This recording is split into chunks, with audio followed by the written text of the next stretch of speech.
here. We didn't know if it was the whalers, the Japanese mafia. Somebody's behind me. I don't know who that is. They don't like me.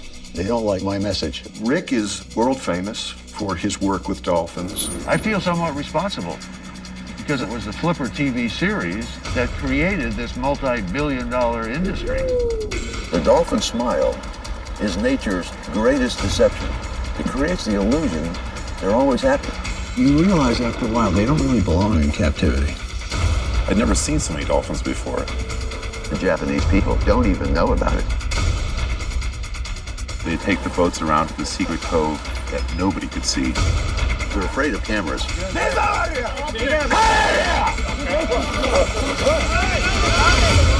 They said if the world finds out what goes on here, we'll be shut down. They were hiding something. We need to get in there and film exactly what happens. We need to know the truth. We needed people with a special set of skills to implement this mission. They're behind me. Let's go. Good luck. Underwater camera is set.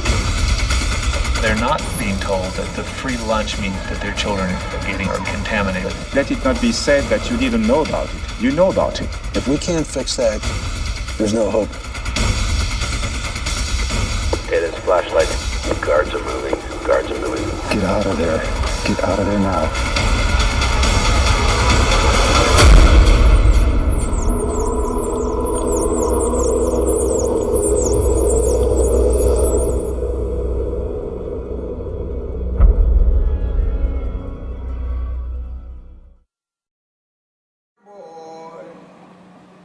I got a 53-foot drive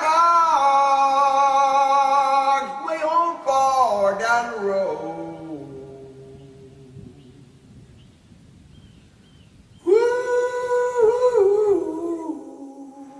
We knew we had some problems with the kids out there. So they run up here and took a bunch of blood samples from these Quapaw Indian children. And man, they found high lead count. And we tested a little over 100 kids and found out that 43% of those kids had elevated blood leads. The problem is when you have a mining company that goes in and does any type of mining, when they're finished with the mine, they're supposed to put it back the way they found it. Well, they didn't do that. This was the largest lead mining district in the world at one time. Well, it's the biggest cave-in the area. I mean, you have a several 100-foot mine room that's going almost to the surface. It's going to collapse one of these days. If you start going down, that's it. Your history.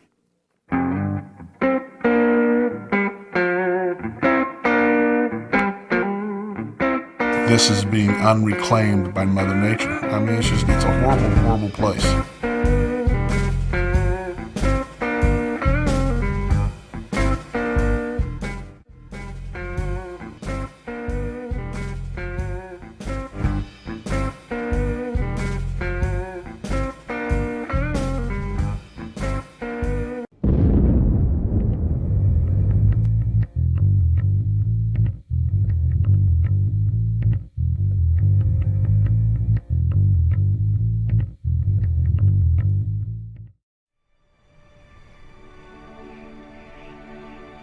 There was once a village along a river. The people who lived here were very kind. These residents, according to parable, began noticing increasing numbers of drowning people caught in the river's swift current. And so they went to work, devising ever more elaborate technologies to resuscitate them. So preoccupied were these heroic villagers with rescue and treatment that they never thought to look upstream to see who was pushing the victims in. This is a walk up that river.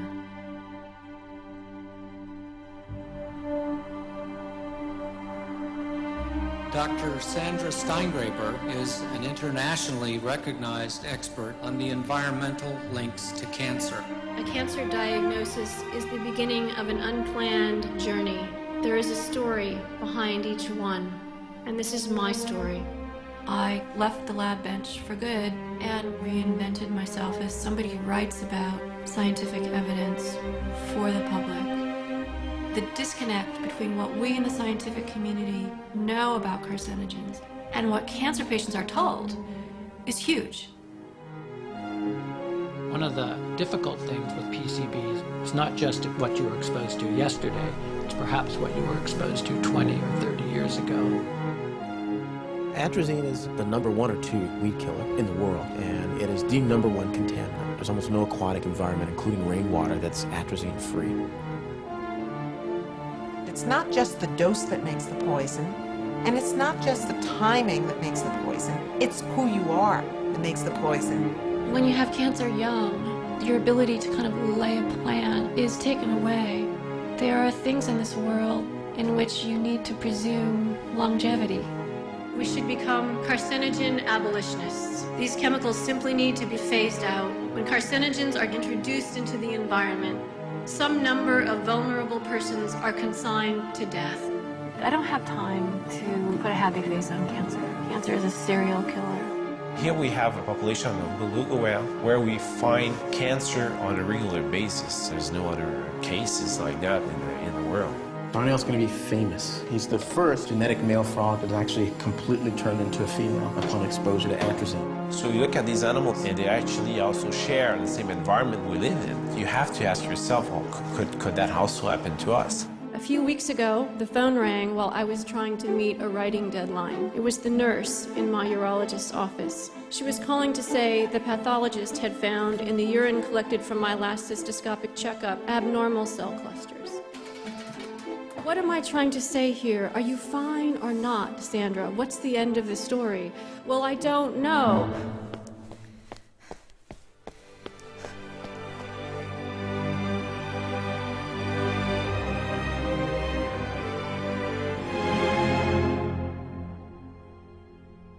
I believe our grandchildren will look back on us now and marvel that our economy was once dependent on chemicals that were killing the planet and killing ourselves, and they will think of it as unthinkable.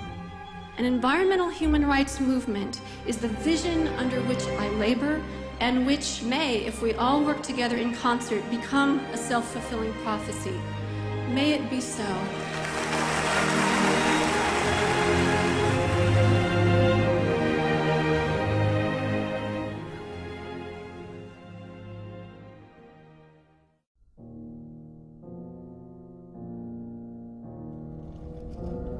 You are heading towards a place where you should never go.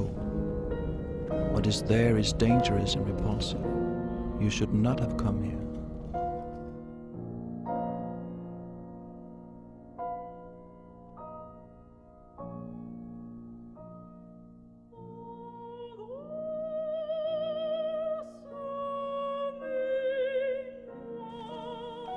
We call it Onkalo.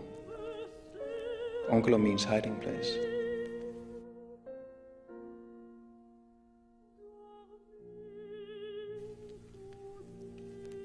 Onkalo must last 100,000 years. Nothing built by man has lasted even a tenth of that time span.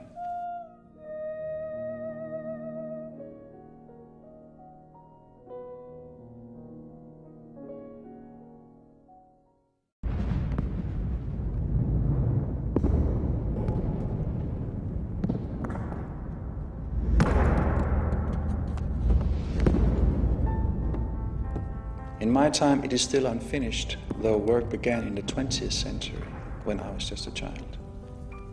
Work would be completed in the 22nd century, long after my death.